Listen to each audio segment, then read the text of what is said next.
Hola, muy buenas tardes a todos. Bienvenidos al seminario de Fratelli Tutti, Caminos de Fraternidad, un espacio de encuentro y reflexión destinado a profundizar y debatir sobre los alcances de dicha carta encíclica del Papa Francisco. Este seminario internacional, organizado por el Instituto de Cultura Universitaria de la Pontificia Universidad Católica, cuenta con la colaboración en la organización del Instituto de Espiritualidad y Acción Pastoral, el Instituto para la Integración del Saber, la Dirección de Compromiso Social y Extensión y la Cátedra Pontificia, todos dependientes del Vicerrectorado de Integración de esta Pontificia Universidad Católica Argentina. Por otro lado, adhieren el Centro Latinoamericano de Evangelización Social, la Acción Católica Argentina, el Departamento de Laicos de la Conferencia Episcopal, la Editorial Ciudad Nueva, el Instituto Universitario de Sofía, América Latina y Caribe, el Movimiento Políticos por la Unidad y el Movimiento de Economía de Comunión. Los encuentros tienen lugar los días lunes de 18:30 a 20 entre los meses de mayo y agosto. El ciclo es de acceso gratuito y es transmitido en directo por la plataforma del Instituto www.uca.edu.ar/IQVivo. De todos modos, a fin de tenerlos al tanto de las distintas novedades de este y otros seminarios, pedimos la inscripción previa, para lo cual se solicita acceder al formulario que se encuentra disponible en la página de nuestro instituto www.uca.edu.ar/IQ. También recomendamos se suscriban a este mismo canal YouTube desde el cual estamos transmitiendo. Por último, un punto importante es que ustedes pueden ir escribiendo inquietudes y comentarios en el chat del canal por el que estamos emitiendo, y así al finalizar la exposición tendremos un momento para hacernos eco de sus preguntas. En el día de hoy se disertará sobre Fratelli Tutti y los desafíos morales para la Iglesia. Nos acompañarán en esta reflexión el profesor Pablo Alberto Blanco, Instituto de Cultura Universitaria de la UCA, la doctora Marcela Mazzini, de la Conferencia Episcopal Argentina, y el presbítero doctor Augusto Santini Davies, secretario adjunto del Dicascaterio para el Desarrollo Humano Integral. El encuentro será moderado por el licenciado Juan Cruz Hermida, director de la Dirección de Compromiso Social y Extensión de esta universidad. Buenas tardes, Juan Cruz, te cedo entonces la palabra. Gracias, Paula. Muy buenas tardes a todos. Bienvenidos a este segundo encuentro de este seminario internacional. Y agradecemos a los que nos están siguiendo desde Chipoleti, Posadas, algunas ciudades de Buenos Aires, Rosario y bueno, desde la ciudad de Buenos Aires. Para ir rápidamente a lo que importa, le vamos a dar la palabra a Pablo Blanco con sus 20 minutos para compartir un poco sobre Fratelli Tutti. Pablo. Muchas gracias, Juan Cruz. Buenas tardes para todos los que nos están siguiendo. Voy a compartir pantalla.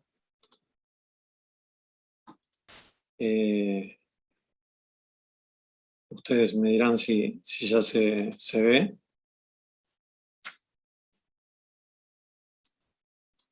¿Es un presi? ¿Lo están viendo? Sí, bien, gracias.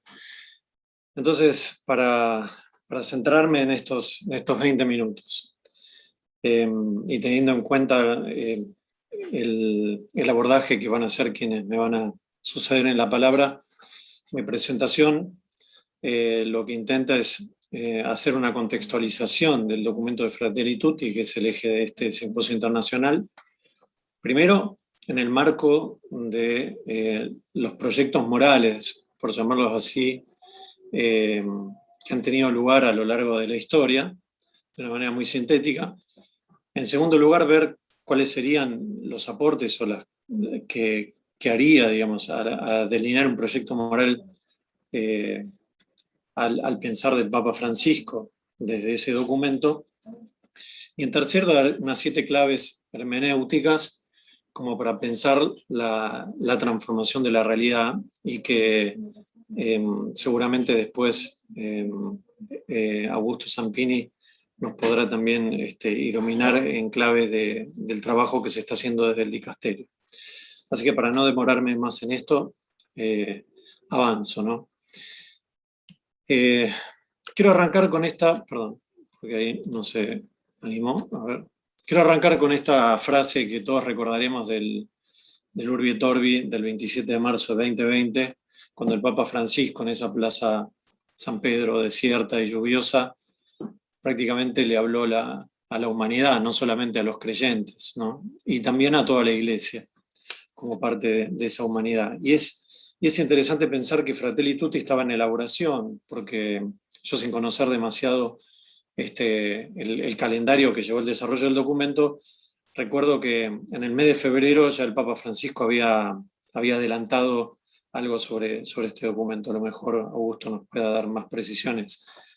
Lo cierto es que ese primer capítulo de Fratelli Tutti, que habla de las sombras de un mundo cerrado, empieza haciendo una descripción bastante exhaustiva de los males de este tiempo, sobre todo de los obstáculos a la fraternidad. Habla de los nacionalismos, del bien común instrumentalizado por una economía global, por un individualismo, también procesos de deconstrucción, pero que están vacíos y desarraigados de contenido, ¿no? De nuevas formas de colonialismo, de la creciente confrontación, del racismo, del problema de los migrantes, en definitiva de lo que él llama la indiferencia cómoda, fría y globalizada. Y justamente el documento de Fratelli Tutti, en el número 30 dice: estamos todos en la misma barca, que es precisamente esta frase con la que el Papa Francisco, de alguna forma, y a mi modo de sentir y de ver, sacudió ese 27 de marzo la conciencia del mundo, dándonos a entender de que la humanidad es una sola, ¿no? Entonces, la idea, yo hablaba ahí de los proyectos morales, entonces él decía, estamos en una misma barca, ¿no? Hay una definición moral y ética sobre esto, ¿no? Es decir, no que solo somos todos hermanos, sino que también tenemos una comunidad de destino que tenemos que construir juntos, ¿no? Es el sueño de una sola humanidad, pero no a la imagen de lo que a lo mejor fueron otros proyectos en el tiempo histórico, ¿no? Y a eso voy.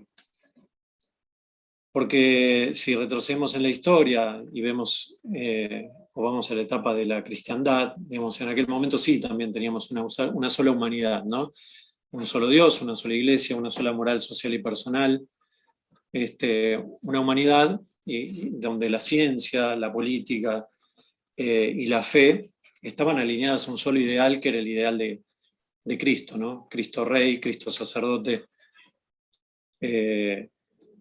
Y sin embargo, ese proceso, digamos, que sabemos que terminó, ¿no? Que terminó justamente con la modernidad, que fue el proyecto moral que lo sucedió. En definitiva, como dice Bunge, este conocido filósofo argentino, digamos, todas las formas sociales emergen de un proceso, y sería largo explicar cuál fue el proceso que derivó en el final de la cristiandad y el surgimiento de la modernidad, pero sí lo que podemos asegurar es que la modernidad supuso reemplazar un proyecto por otro, digamos. No es que la moral, o mejor dicho, no es que la modernidad abandonó el ideal moral de la cristiandad, sino que pretendió suplantarlo, ¿no? con nuestro nuevo ideal, donde en realidad era la razón humana y las disposiciones subjetivas las que constituían estos nuevos valores universales y objetivos de una moral social que ya no era cristiana, sino era secular.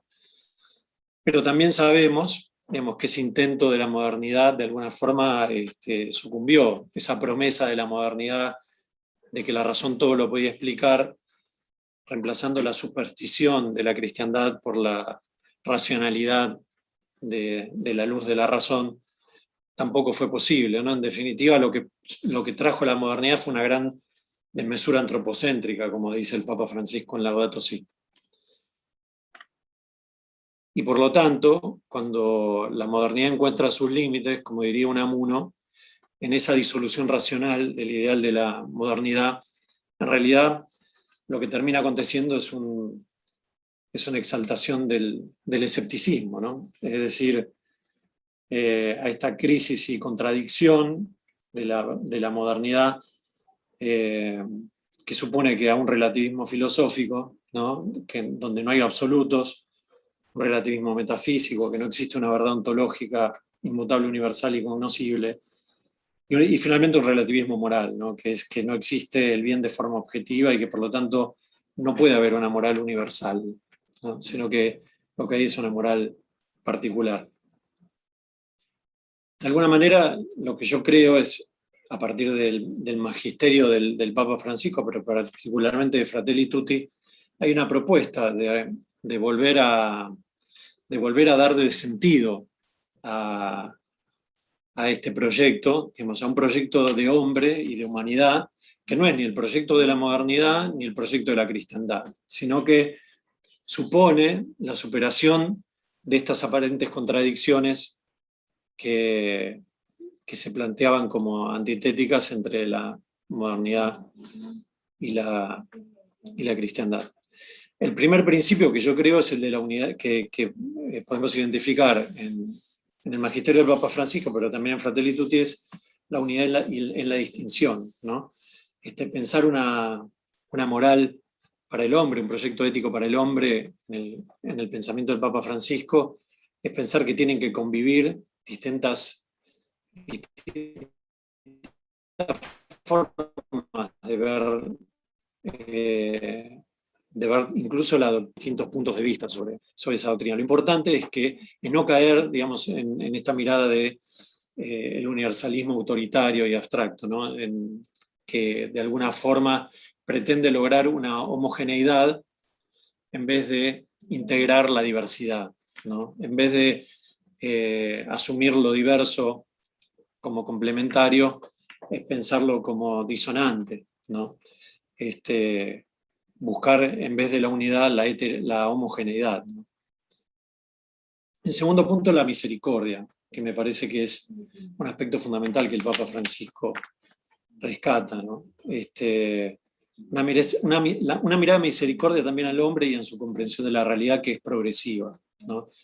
Y también es progresiva en la comprensión de las realidades sobrenaturales, ¿no? Él lo dice en una frase que dice: apenas llegamos a comprender el misterio de Dios, mal podemos juzgar a nuestros hermanos, ¿no? Disculpen que lo digo rápido, pero es por el tiempo también que tenemos. Después podemos por ahí detenernos en alguna pregunta. El otro aspecto es la dimensión pastoral, ¿no? Sobre esto por ahí Padre Augusto nos puede dar muchas referencias, porque en definitiva toda la labor que está haciendo la Iglesia es una labor que tiende a estar cerca de la realidad del hombre, ¿no? Y que tiene una mirada pastoral heredera de la tradición del Concilio Vaticano II. No piensen que el Concilio Vaticano II termina en una constitución pastoral, ¿no? Fíjense, constitución por un lado, ¿no? Doctrina, firmeza, y por otro lado pastoral, ¿no? Algo totalmente vinculado con la vida de los fieles y de los creyentes. Digamos, esta superación también de la contradicción entre lo doctrinal y lo pastoral que a veces aparece, ¿no?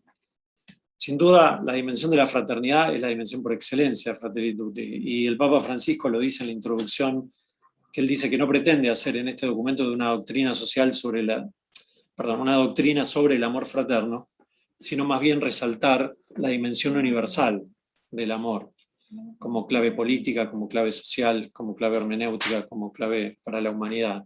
La apertura, la necesidad de una apertura a todos y el deseo mundial de hermandad.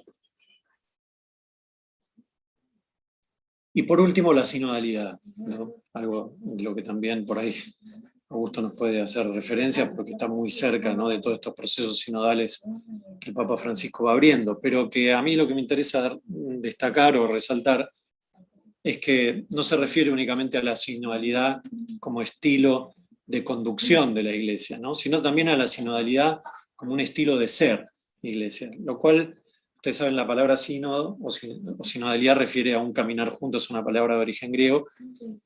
Entonces me parece que la gran invitación del Papa Francisco, que también es recuperar el proceso de la sinodalidad que se vivía en los primeros tiempos de las comunidades cristianas, es a decir, la sinodalidad no solamente tiene que vivirse como un estilo de conducir la Iglesia o de ser, sino también como una forma de asumirnos parte de la Iglesia, ¿no?, de sentirnos parte de ese cuerpo místico que camina en la historia, ¿no?, que transita la historia y que está llamado a transformarla.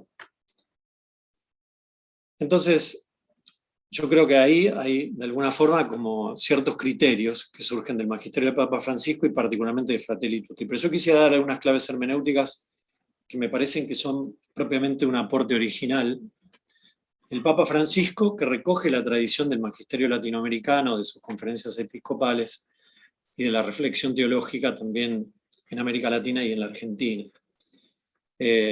Y que de alguna forma también están expresadas en dos documentos del Papa, que son la exhortación Evangelii Gaudium y la encíclica Laudato Si. Estos 7 lugares teológicos, que yo simplemente para dar una referencia, porque por ahí alguno de los que nos está viendo no está versado, digamos, en cuestiones que tienen que ver con los documentos, pero como claves para poder ir a buscar, ¿no? Por un lado, estos lugares teológicos, ¿no? La historia, algo que los padres de la Iglesia tenían muy claro, ¿no? Que Dios se manifiesta en los procesos de la historia, ¿no? Y que la historia, precisamente Jesús, ¿no? Que es este kairos que se hace cronos, digamos, ¿no? Dios nos muestra que quiere hacerse historia con el hombre, ¿no? Y el término historia no solamente se aplica a la historia propiamente dicha, sino a la experiencia ética y característica estructurante de la persona humana en toda su integridad, ¿no? Porque también hay una historia personal, esta historia de la salvación, que del que cada uno puede dar testimonio, puede dar cuenta. En segundo lugar, el pueblo, ¿no? Ahí pongo como referencia el documento argentino de San Miguel, que surgió de la reflexión de la COEPAL después de Medellín. Muy interesante también, ¿no? Pensar que digamos, la fe, nuestra fe, es particularmente una fe colectiva, ¿no? Que se vive de manera individual porque Dios le habla a cada uno, pero que se expresa también en la religiosidad del pueblo, ¿no? En lo que nosotros conocemos como la religiosidad popular. Es más, el Papa Francisco en Evangelii Gaudium llega a decir: el pueblo se evangeliza a sí mismo. Una frase que por ahí a algunos les puede sonar un poco provocadora, pero que me parece que en la religiosidad popular se ve muy claramente, ¿no? En la piedad popular. En tercer lugar, es inevitable la referencia a Medellín, ¿no? En el proyecto moral del Papa Francisco, los pobres son no solamente una categoría social, o si se quiere de encasillamiento o clasificación económica, sino un lugar teologal de revelación, ¿no? María sin duda es el personaje que nos habla de justamente de esta experiencia, ¿no? Pero además el Papa Francisco lo ha dicho en varias, ¿no? En mi iglesia que te invitaba a vivir en la periferia, ¿no? En sus viajes apostólicos, ¿no? El primer viaje apostólico que realiza es a Lampedusa, el lugar donde naufragan las barcazas de inmigrantes que tratan de llegar a Europa, ¿no? Y muchas veces no lo logran. En cuarto lugar, la cultura, ¿no? Sin duda Puebla es el documento del episcopado latinoamericano que más nos referencia a la cultura, ¿no? Pero particularmente nos habla de una cultura posmoderna que muestra un hombre sediento de una experiencia espiritual, de una experiencia religiosa, y que paradójicamente también está muy descreído de las experiencias institucionales de la religiosidad, ¿no? Es un desafío hermoso porque el hombre posmoderno no es un hombre nietzscheano, si se quiere, ¿no? Sino que es un hombre muy espiritual, pero que no logra tal vez descubrir cuáles son los cauces de expresión de esa espiritualidad, ¿no? Y sin duda, digamos, la cultura es el lugar de evangelización, ¿no? Como diría Puebla, pero también es el lugar donde se da la inculturación de la fe. O sea, no es solamente un proceso de ida, sino es un proceso de vuelta, también de reciprocidad. La política, bueno, Evangelii Gaudium en esto se explaya y mucho. De hecho, el Papa Francisco habla de los pecados de la política, la mundanalidad, el quinto mandamiento, no matarás, ¿no? Hace la referencia a Caín y Abel, ¿no? Esa pregunta que Dios le hace a Caín: ¿dónde está tu hermano? ¿No? O sea, una política que está alejada, o un ejercicio de lo público que está alejado de las necesidades de la gente, de la realidad de la gente, digamos, no es una política que sea vivida como la vía excelsa o la vía privilegiada de la caridad, ¿no? como supo decir el Papa Francisco en un discurso, aquel que se quiere dedicar a la política para hacerse rico, mejor que no se dedique, que se dedique a otra cosa. Y el sexto punto es la periferia, ¿no? Esta frase que salió en la Jornada Mundial de la Juventud en 2013, o al menos donde más se popularizó, ¿no? Pero la periferia como lugar teológico también, no solo como lugar geopolítico, pero también como lugar teológico y existencial, ¿no? La periferia hoy es el hombre económico injusto, cada persona que está alejada de Dios y que la busca y la ansía, pero no encuentra testimonios creíbles para creer. Aquellos a los que todavía no les llegó el anuncio de la buena noticia, los despreciados y olvidados y descartados de los hombres, pero también es la propia experiencia de la iglesia, ¿no? De una iglesia, digamos, que está llamada a vivir o estar en salida. Todo esto englobado, porque ya me quedan 3 minutos, según mi conteo, todo esto englobado en una idea que todo lo contiene, que es la idea de la creación, ¿no? O sea, ya no se puede pensar la relación del hombre con la naturaleza, o como se la pensaba, digamos, desde el biologicismo, o de la relación del hombre con los sistemas económicos, desde el economicismo, ¿no? O sea, son miradas reduccionistas sobre, en realidad, el rol y el destino del hombre en relación con todo lo que Dios puso a su disposición, ¿no? Que es, en definitiva, la creación, ¿no? Y él va a decir en Laudato Si, los desiertos exteriores que vemos, ¿no? Son también reflejo de los desiertos interiores del hombre. De alguna forma, el hombre no puede tener una buena relación con los seres vivos y con todo lo que Dios le puso a su disposición, si primero no tienes una relación justa con su hermano, si no tiene una experiencia personal de sentirse amado por Dios. Sin estas 3 relaciones, con Dios y con el hermano y con la justicia, digamos, no es posible pensar una transformación del mundo verdaderamente a la altura de lo que la urgencia requiere y lo que la humanidad necesita.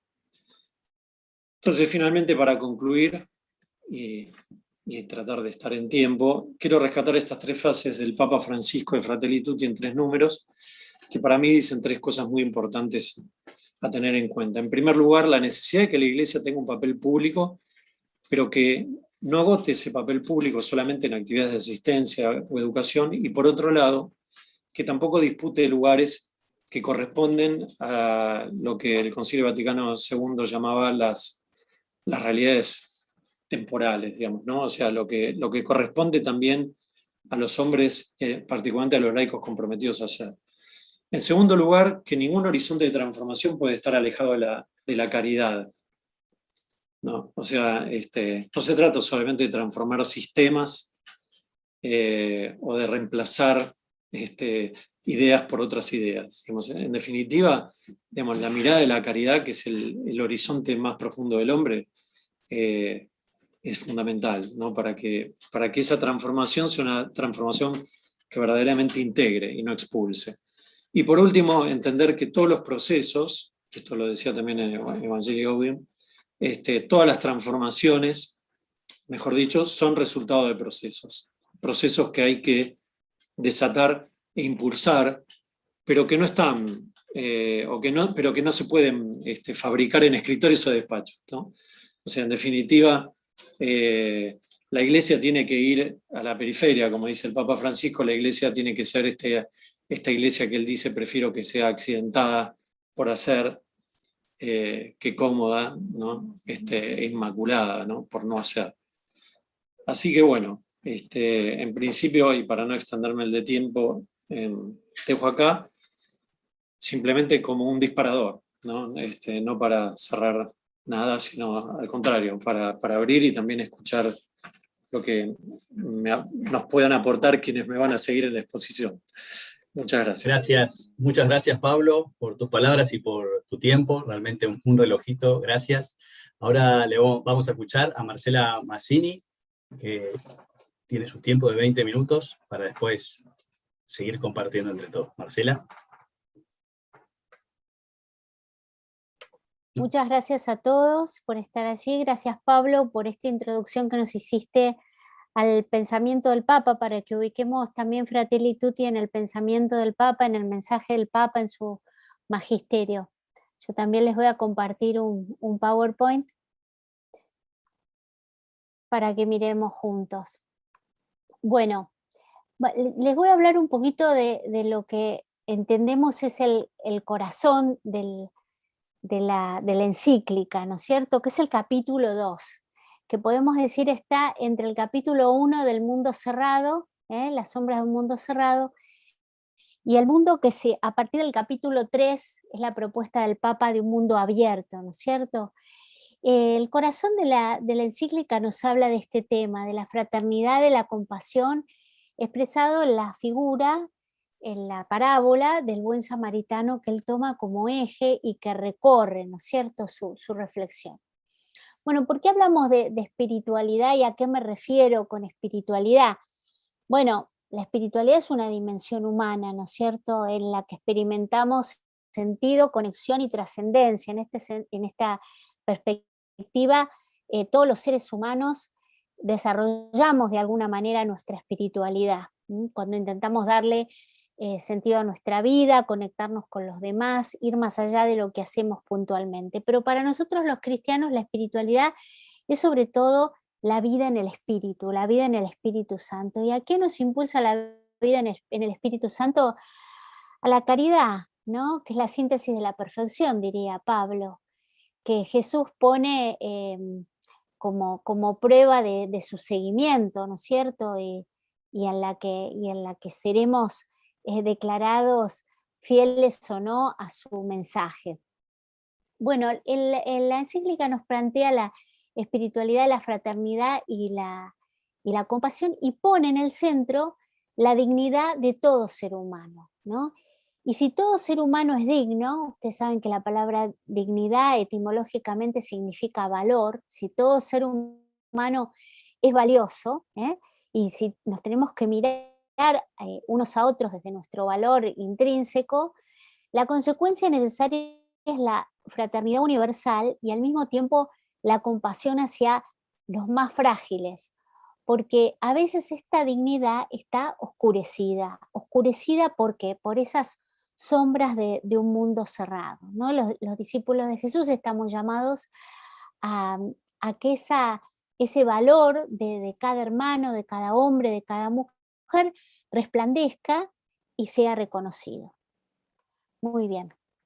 Esta no es una idea, evidentemente, que el Papa inventa, decimos es el corazón del Evangelio, que viene además del Antiguo Testamento. A veces pensamos que la compasión, la fraternidad son elementos del Nuevo Testamento, pero para nada. Esto hunde sus raíces en el Antiguo Testamento, especialmente en la rica tradición acerca de la misericordia, que en su significado más bíblico es la unión de la compasión y de la fidelidad. ¿Fidelidad a qué? Fidelidad a Dios y fidelidad al hermano, fidelidad a la realidad, fidelidad a lo que es, y como adhesión fundamental a Dios. Es decir, nuestra adhesión a Dios pasa por la compasión hacia el hermano. Ustedes saben, seguramente lo deben haber escuchado, que la palabra compasión en hebreo del sentimiento de apego, en especial del sentimiento de apego de una madre por su hijo. Algo que tiene que ver con las entrañas, ¿no es cierto?, con una conmoción de las entrañas. Algo de esto leímos el viernes pasado en la lectura de Oseas, ¿no?, la fiesta del Sagrado Corazón. Dios que siente compasión por su pueblo, un apego entrañable, ¿no? Benedictus habla de la entrañable misericordia de nuestro Dios, el cántico de Zacarías. Dios que es un Dios que es Padre y Madre y nos ama desde sus entrañas. Dios no tiene entrañas, Dios no tiene cuerpo, pero la imagen bíblica expresa esto. Entonces la compasión está en esa misma línea, ¿no?, en la unión de compasión y fidelidad está la misericordia, como compasión activa, como bondad consciente y voluntaria, podemos decir. Entonces, Dios manifiesta su ternura, especialmente con ocasión de nuestra fragilidad. Esta palabra además ternura que al Papa le gusta usar, que es nueva, digamos, en el magisterio o en cómo estamos acostumbrados a usarlo, tiene que ver con la compasión, ¿no es cierto? Con hacerse prójimo, con aproximarse al otro. No solo ser que somos prójimos unos de otros, porque somos próximos de unos a otros, unos a otras, sino hacernos prójimo, que es la propuesta de la parábola del buen samaritano, ¿no? Jesús pregunta, ¿quién se comportó como del hombre caído, el que tuvo compasión de él? Bueno, ya desde el Antiguo Testamento la fraternidad se manifestaba especialmente en la comunidad, pero también era una apertura hacia toda la humanidad. Por eso había como un mandato de ser especialmente también compasivo con el forastero, como el peregrino, porque forasteros, peregrinos y extranjeros fue el pueblo de Dios en Egipto. En el Nuevo Testamento, perdón, se me fue la diapositiva, en el Nuevo Testamento descubrimos a Jesús, perdón que quiero cerrar el chat y cierro ahí vamos, como el rostro compasivo del corazón del Padre, ¿no es cierto? Y en Jesús Dios no se imagina nuestra condición frágil, Él se hace frágil como nosotros, ¿no? En estos misterios que articulan nuestro año litúrgico, la Pascua y la Navidad, celebramos celebramos juntos la fragilidad de Dios, desde su nacimiento hasta su muerte en la cruz, donde está expresado este hacerse uno con cada uno de nosotros, con cada hombre a lo largo de la historia de la humanidad. Bueno, ¿y cómo Jesús manifiesta que tiene que ser la perfección del discípulo, ¿no? ¿Cómo se trata de ser perfectos como es perfecto el Padre Celestial?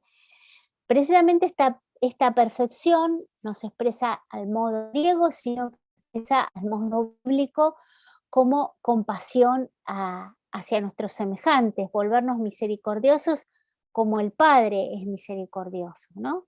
Y esta es la condición para entrar en el reino. Esta ternura que debe hacerme prójimo del vulnerable, del vulnerado, que voy encontrando en el borde del camino, tiene su expresión en el buen samaritano. Jesús, cuando narra esta parábola del buen samaritano, cuando Lucas la narra en el Evangelio, lo está poniendo a Jesús, ¿no es cierto?, como ejemplo máximo. Jesús es el buen samaritano. Y este ejemplo de Jesús debe llenarme de compasión también para aquel que me ha ofendido, por esa desproporción enorme que nos muestra la parábola de los deudores, ¿no? Y cómo el deudor no quiere perdonar una deuda mínima, el que ha sido inmensamente perdonado. En esa situación de inmensamente perdonados y misericordiados, como le gusta decir al Papa Francisco, estamos nosotros. Entonces, el Evangelio, que comienza con una identificación de Jesús con cada hermano, termina también con una invitación a reconocerlo en los que sufren, ¿no? La famosa perícopa de Mateo 25, cuando Jesús dice, ¿cuándo te vimos hambriento, sediento, desnudo, preso, solo, enfermo y te socorrimos? Cuando lo hicieron al más pequeño, a mí me lo hicieron, ¿no? Jesús no dice, hagan de cuenta que me lo hacen a mí cuando lo hacen al pobre, sino dice, a mí me lo hicieron. Hay una identificación total de Jesús con el pobre, con el que sufre, especialmente en relación a nosotros, a ofrecernos esa oportunidad de encuentro. Muy bien, entonces el Papa, cuando desarrolla este tema en el capítulo 2 de su encíclica, distingue los personajes de la parábola, ¿no? El herido, los salteadores, los indiferentes, el buen samaritano, precisamente, que es expuesto aquí, como dice John Sobrino, de las muchas veces que habla del principio misericordia, como aquel que vive, ¿no es cierto?, que es la mejor expresión de la humanidad. El buen samaritano es la mejor expresión de la humanidad. No solo del discípulo de Jesús, dice Sobrino, sino de todo ser humano. El ser humano que es capaz de compadecerse de otro ser humano es el ser humano auténtico. Muy bien. Jesús entonces nos muestra la importancia de hacernos, de volvernos prójimo del que está necesitado al borde del camino. Y este tema de la fraternidad universal y de la fraternidad y del extranjero aparece en toda la encíclica, va mechando toda la encíclica, va mechando el tema del diálogo, los temas sociales, los temas políticos, terminando la encíclica con el rol de las religiones en esto, el diálogo interreligioso, el diálogo ecuménico, reclamándonos a nosotros que nos hagamos prójimo. O sea, que tomemos una decisión ética en este momento crucial de la historia, ¿no es cierto? Es como el Papa viene planteando esto, ¿no es cierto?, de este momento de la historia como un momento crítico, pero al mismo tiempo como un momento que nos ofrece una gran oportunidad de abrir el mundo, este mundo cerrado, transformarlo en un mundo abierto, este mundo en que cada cual conversa con el monólogo que tiene en su cabeza o en su propia cultura, que empiece a conversar, a dialogar, a poner en comunicación dos o más pensamientos, sistemas y formas de vivir, como una gran oportunidad de abrir el mundo, ¿no? Y en Fratelli Tutti 62 nos dice, este contexto ayuda a comprender el valor de la parábola del buen samaritano, porque al amor no le importa si el hermano herido es de aquí o es de allá, porque es el amor el que rompe las cadenas que nos aíslan y nos separan, tendiendo puentes. Un amor que nos permite construir una gran familia donde todos podamos sentirnos en casa. Un amor que sabe de compasión y de dignidad. Y esto es lo notable, ¿no es cierto? Porque estamos aquí en una mesa, en un panel ético, podemos decir, y el Papa se esfuerza en mostrarnos que no solo es la oportunidad ética para el que está herido al borde del camino, sino también es la oportunidad de hacerse prójimo y de abrirnos nosotros todos a otra forma de vivir. Y que nadie está tan necesitado que no pueda tener a su vez compasión de su hermano, ¿no? Y es interesante cómo aquí se ponen en diálogo dos documentos muy importantes del Papa. ¿Se acuerdan el Misericordiae Vultus con ocasión del Año de la Misericordia, ¿no? Allí también nos hablaba de periferias existenciales. Ustedes saben que el Papa define, ya Pablo nos hablaba de esto, la periferia existencial no solo como un lugar geográfico, sino como un lugar vital. Es el límite, va a definir él, entre lo humano y lo inhumano. Entonces, las periferias existenciales pueden estar en el centro geográfico de las ciudades, puede estar también en los lugares más ricos, ¿no es cierto?, pero donde también se viven situaciones de inhumanidad. Y esas periferias son objeto de la compasión del cristiano, pero al mismo tiempo nos aportan un nuevo punto de vista. Por eso me pareció lindo ilustrar esto.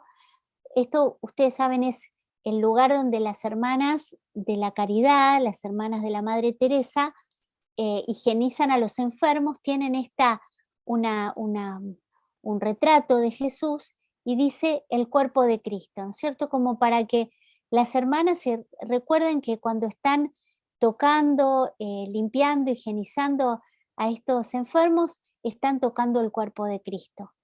Y bueno, y eso también es un gran llamado de atención para nosotros, ¿no? El Papa insiste en esto y dice que hay periferias que están cerca de nosotros, también en el centro de una ciudad y en la familia. También hay un aspecto de apertura universal del amor que no es geográfico sino existencial.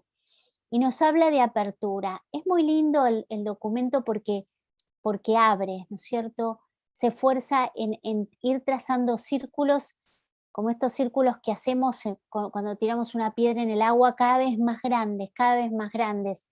El corazón del discípulo se va abriendo a la compasión universal, en un mundo que va recortando, que fragmenta, en una cultura parcializada. El Papa nos invita a la globalización, pero de la solidaridad, no de los grandes capitales, sino de la solidaridad. Y esto es una gran y una fuerte respuesta a que a la fragilidad del hermano le corresponde el cuidado. Y a mí me evocaba algo que dice el padre Pepe Ballarino, que muchos de ustedes deben conocer por su fuerte compromiso con el mundo en la pastoral de la salud, ¿no es cierto?, con los enfermos. Él en uno de sus libros dice que el mundo del dolor convoca al mundo del amor. Si en el mundo hay mucho sufrimiento, la respuesta es la solidaridad. Frente a la fragilidad, la respuesta es el cuidado, va a decir el Papa en 188. Bueno, y ahí es donde nos puede interpelar también desde lo ético, si estamos viviendo en un mundo que cuida o en un mundo que descuida, ¿cierto? Y bueno, y la respuesta no la podemos generalizar, pero le debemos varias cuotas al cuidado, podemos decir. Y el Papa termina casi el documento hablando de esto, que a mí me parece que es un llamado a la fraternidad, y algo, como dice él siempre, ¿no es cierto?, que tiene esa capacidad de ver donde nosotros vemos que la realidad es compleja. Él nos habla de poliedro, ¿no es cierto?, y nos evoca una imagen bella.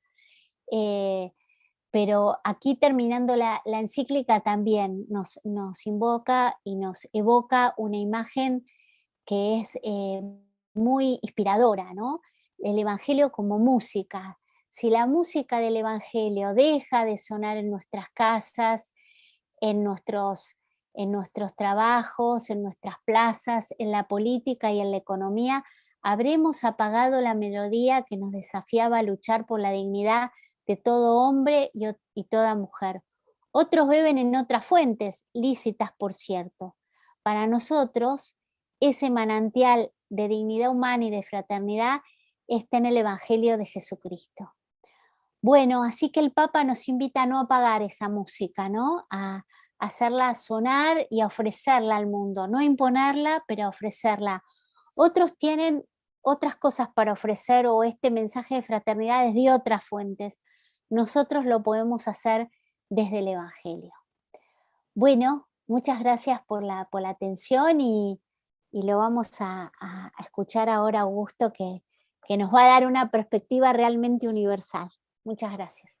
Gracias, Marcela, también por tus palabras y tu tiempo, viene muy preciso.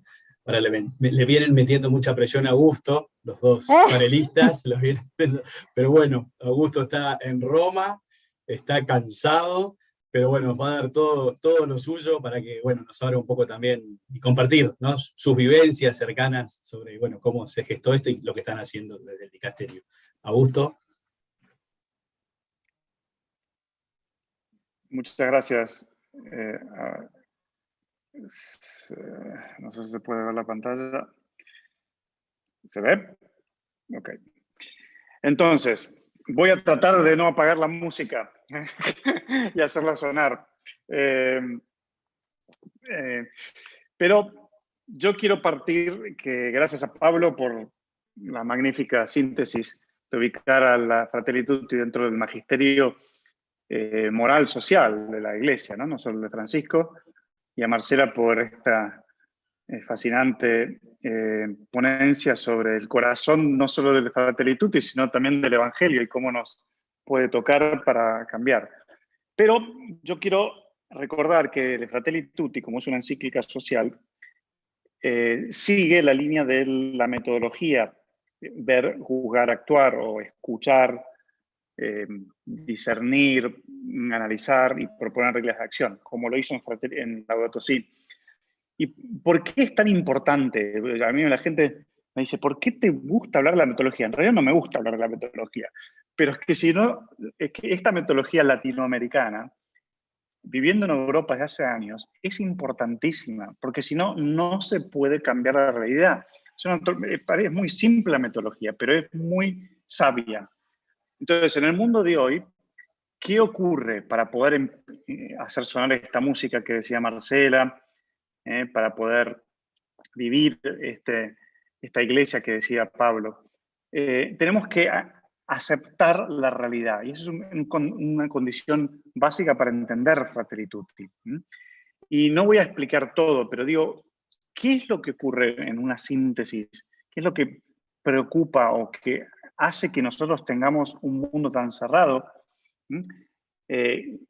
Son las raíces. Ahora que estamos en época de pandemia, ¿no? Uno no puede curar los síntomas, está todo el mundo hablando. Hay que curar las raíces, porque si no, fíjense que lo que pasa con las vacunas. Si no vacunamos a todos, no sirve de nada. Si no curamos las raíces de los problemas, tampoco sirve de mucho. Entonces, ¿cuáles son las raíces, como para sintetizarlas en 3? Una es una mentalidad, que la tenemos todos, no esto para decir para elevar el dedo, porque es una mentalidad que viene de nuestra cultura moderna, como decía Pablo, pero una cultura moderna de globalización del siglo XXI, que está basado en un modelo económico que requiere de una mentalidad extractivista y tecnocrática. ¿A qué me refiero? Que yo extraigo de la naturaleza para producir. Todos pensamos que eso era bueno, ¿no? Cuanto más petróleo extraigo, más minerales extraigo, más frutos extraigo, mejor. Pero nos olvidamos que tenemos una relación con la naturaleza. Entonces yo extraigo y no devuelvo nada, como hicieron todas las culturas de todos los tiempos hasta hace muy poco, y entonces destruyo la naturaleza. Entonces, después, ¿qué ocurre? Como somos muy avanzados en la ciencia técnica, decimos, buenísimo. Cuando hay problemas, solucionamos con un desarrollo tecnológico. Y esto es lo que llama Francisco el tecnofix, ¿no? Que ya decía el Laudato Si. Entonces, lo mismo hacemos con los seres humanos. Extraigo de las otras personas todo lo que puedo, no genero relación, y entonces después lo arreglo de alguna manera, con alguna cosa externa, con alguna cosa técnica. Bueno, esta mentalidad está un poquito presente en casi todos nosotros. Y por eso es una raíz que requiere de sanación.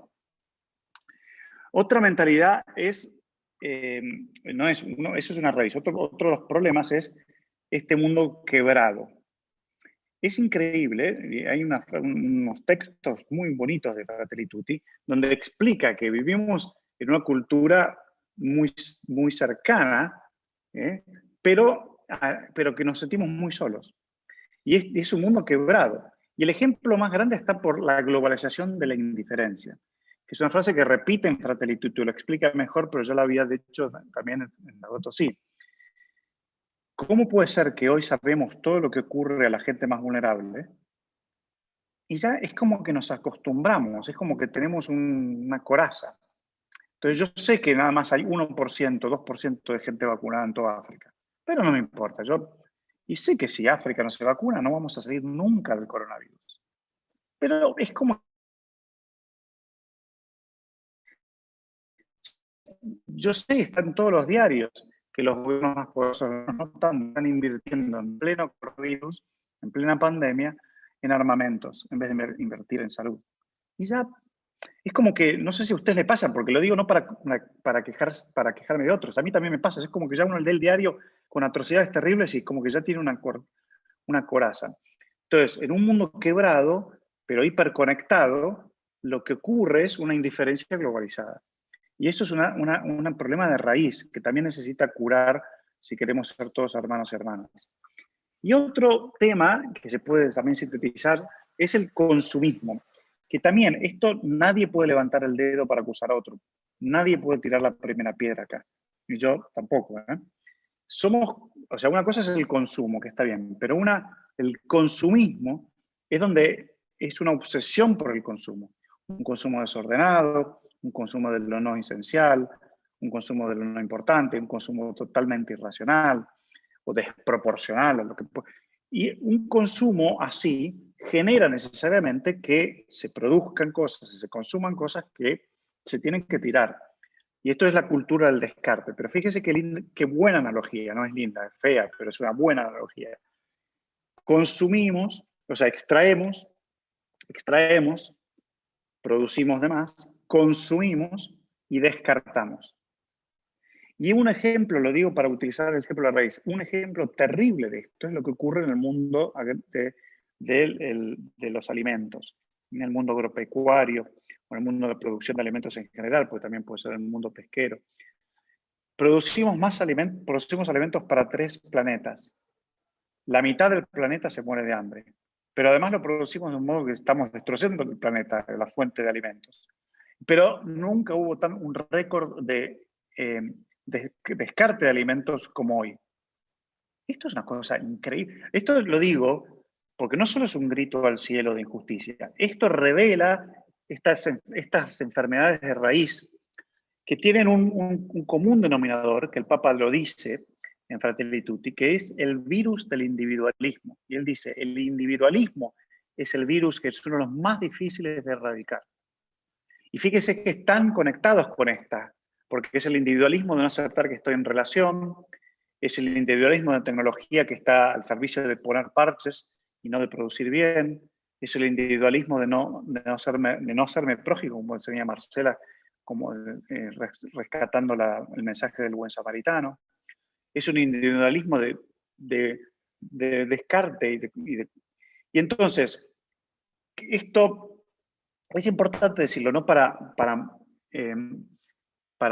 torturarnos, pero sino para entender que si no abordamos el problema de raíz, nunca vamos a poder lograr ser todos hermanos y hermanos.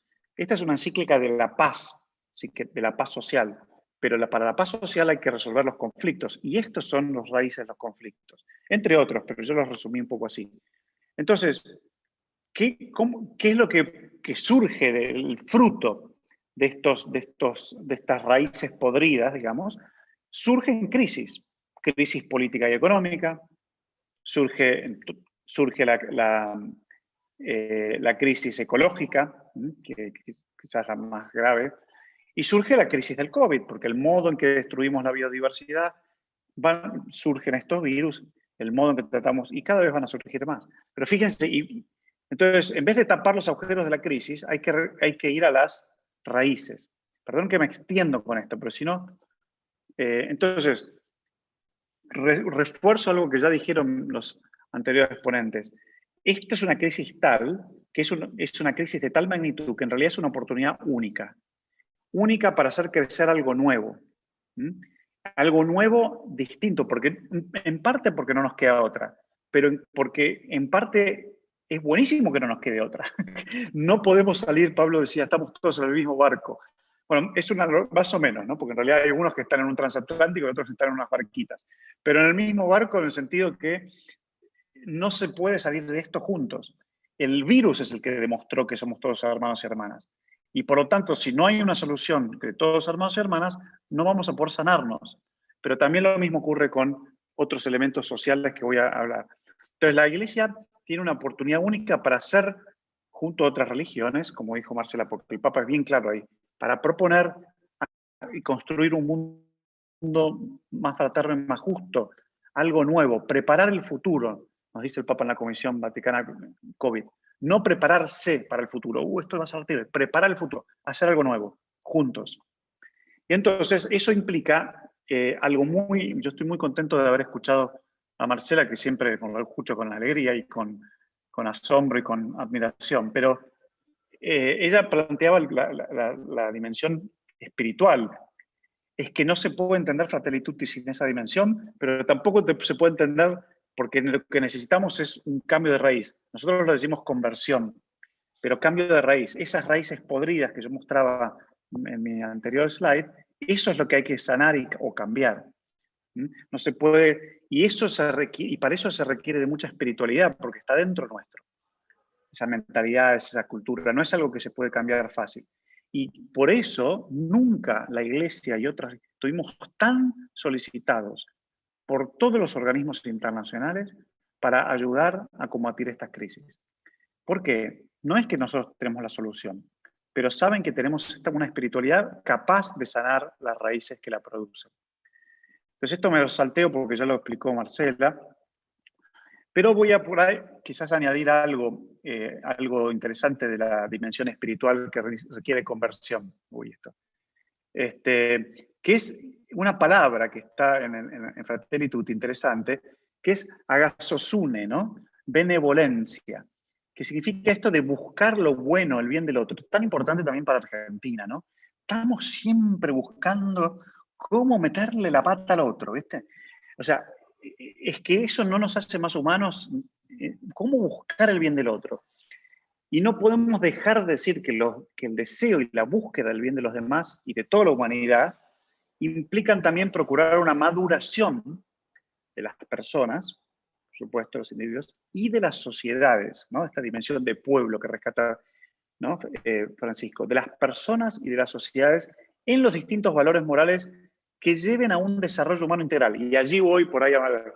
Esta es la línea. Bueno, mi dicasterio, el ministerio donde yo trabajo se llama para la promoción de desarrollo humano integral. Pero, ¿qué significa esto? Porque si somos realmente buenos y queremos amar al otro, ser compasivos, misericordiosos, estar donde está, necesitamos hacerlo de un modo estructural. No basta solo mi dimensión. Entonces, eso, ¿cómo lo podemos aplicar en un modo estructural? A través de un desarrollo humano integral, que ahora les digo un poquito más en qué significa. Entonces, a ver, ¿esto es desarrollo humano integral? Ciertamente no. Tenemos una economía dominada por las finanzas. Las finanzas en realidad son un fin, son un medio para un fin, y para servir a la sociedad. Entonces, yo quiero hacer un hospital, se construye ¿no? Las finanzas ayudan. Incluso para una familia, me quiero comprar una casa, no quiero mandar a mis hijos a la universidad. Bueno, el mundo de las finanzas ayuda. Pero ahora el mundo de las finanzas domina la economía real. Entonces, fíjense lo que ocurre durante la pandemia, donde la mayoría del mundo, la economía está hasta acá, y el mundo financiero está muy bien. Entonces, díganme si eso, no hace falta ser economista, yo me dedico a economía, pero cualquier persona en su sano juicio puede entender esto. ¿Cómo puede ser que la mayoría de la humanidad esté realmente desesperada a nivel económico y el mundo financiero le esté yendo muy bien? Hay algo que está mal, ¿no? Entonces, la política, esta financialización de la economía es la desvirtuación del oikonomos, de la administración de la casa común y del hogar. La política, el populismo. Francisco critica el populismo, pero hay que aclarar bien, porque él rescata la dimensión del pueblo. Pero el populismo, ¿qué hace? El populismo en el fondo es un individualismo que desnaturaliza la dimensión del pueblo, porque el populismo o el populista es alguien que utiliza esta dimensión del pueblo para beneficio propio, beneficio de una causa, de un interés propio, sea personal o grupal, pero no del interés del pueblo. Entonces, en ese sentido, así como el individualismo financiero puede ser también la desnaturalización del bien común de la economía, un populismo así entendido es la desnaturalización del mundo de la política. Y lo mismo ocurre con las instituciones. No podemos ser todos hermanos y hermanas en un mundo sin instituciones que también sean sanas, no individualistas ni populistas, ¿no? Sino con personas y pueblos que tenemos. Esa imagen que es bellísima, pero de Oxfam, que esta semana hablé con los de Oxfam, y sí, y está peor, donde casi la mitad de la humanidad, o 1% de la humanidad, tiene más que casi la mitad de la humanidad. Eso no nos hace ni mejores personas ni mejor pueblo. Entonces, esto es lo que hay que cambiar a nivel de raíz, a nivel concreto. Entonces, el Papa lo estructura en algo que en la Argentina se sabe, pero es una buena estructura, porque hay algo que uno necesita estructurar cuando es tan complicado el asunto. ¿Quién lo llama tierra, techo y trabajo? ¿No? Pero fíjense la tierra que les puse ahí, que se está convirtiendo en desierto, como decía Pablo. Fíjense el techo que les pongo ahí. Fíjense la cola de desempleados o de gente pidiendo ayuda, planes, etcétera, limosna. Bueno, esto es lo que no es el tierra, techo y trabajo que habla Francisco. Lo que queremos nosotros es esto. O sea, que es lo que presenta el Papa Fratelli Tutti. Queremos una economía al servicio de una política que promueva una cultura de aprecio y del cuidado, que no es extraer para consumir y tirar, sino que sí, bueno, extraemos, pero para producir bienes, para consumir bien, y para volver al ciclo, ¿no? Que sea circular y que se cuide así a las personas y al planeta. Una economía política que respete, o si no lo respetamos, porque ya estamos dañándolo mucho, que haga un rebalance de los sistemas sociales con los ecosistemas. Nosotros somos parte de los ecosistemas. Los sistemas sociales que hemos creado, nosotros los creamos, no son una creación divina. Entonces, ¿por qué no puede, cuando la gente habla del mercado, por qué yo no puedo cambiar el mercado? ¿Qué es el mercado? ¿Qué es Dios? Ahora, el ecosistema, sí, yo soy que estamos cambiándolo, ahí sí estamos complicados, porque después no hay marcha atrás. En cambio, los mercados sí se pueden cambiar. Los sistemas sociales pueden cambiar, los cambiamos. Cambiar sistemas sociales que están al servicio de los ecosistemas. Y una economía política que aspira a la salud de personas, instituciones y del planeta. Aquí tienen algunas fotos en contra, ¿no? del anti-Fratelli Tutti, que les puse ahí, que se pueden mejorar, no sé si los ven ahí. Entonces, cuando habla del desarrollo integral y solidario en Fratelli Tutti, decimos que como comunidad estamos conminados a garantizar que cada persona viva con dignidad, y tenga oportunidades adecuadas a su desarrollo integral, porque si no, no podemos ser pueblo, ni podemos ser todos hermanos y hermanas en una casa común. Y la analogía perfecta está en la familia. Yo no puedo vivir bien y mis hermanos pésimo en la misma casa. Bueno, entonces eso hay que arreglarlo. Acá no es una cuestión solo ideológica. ¿No? Que el Papa es comunista, una cosa así, ¿no? Es una cuestión de sentido común. Y entonces, por eso es tan importante que ese amor que hablaba Marcela, y que citando el Evangelio, por supuesto, se traduzca en la política. Esto a mí me encanta porque es tan evangélico, pero es tan provocador a su vez. Cuando el Papa explica, y ya lo había mencionado en la Laudato Si, pero ahora lo explica con más detalle, que el amor, cuando hablamos de amor al otro, al prójimo, no es amor solamente interpersonal de mis amigos y mi familia. Estamos hablando de un amor universal. La parábola del buen samaritano, interpretada por Margaret Thatcher, fue, bueno, el buen samaritano tenía plata, entonces lo más importante es hacer plata para que uno pueda dar limosna. No, el buen samaritano interpretado por el cristianismo, al menos por la Iglesia Católica, esto es que lo que está haciendo Jesús es romper la barrera de que el prójimo es el que está al lado mío. El prójimo es toda persona, todos, y nos hacemos prójimos, sobre todo con el trato a los más vulnerables. Y esto se tiene que mirar, que mostrar, que reflejar en la política. No puede haber un mundo de hermanos y hermanas sin una política que refleje esto. Entonces el amor es político, es interpersonal, claro, pero es político. Y esto es el desafío. ¿Cómo hacemos para transmitir este amor en la política? Con un buen diálogo, pero el diálogo no es solo hacer de cuenta que estoy escuchando. El diálogo es un esfuerzo, el diálogo es un trabajo donde diálogos se crea algo nuevo. Benedicto XVI ya lo había planteado con una forma muy bonita. Había dicho, el logos, que es Dios, cuando nos cree, nos redime, lo que hace es permitir que nosotros dialoguemos con Él, entremos en comunión. Y por eso nosotros somos seres dialogantes por esencia. Entonces el diálogo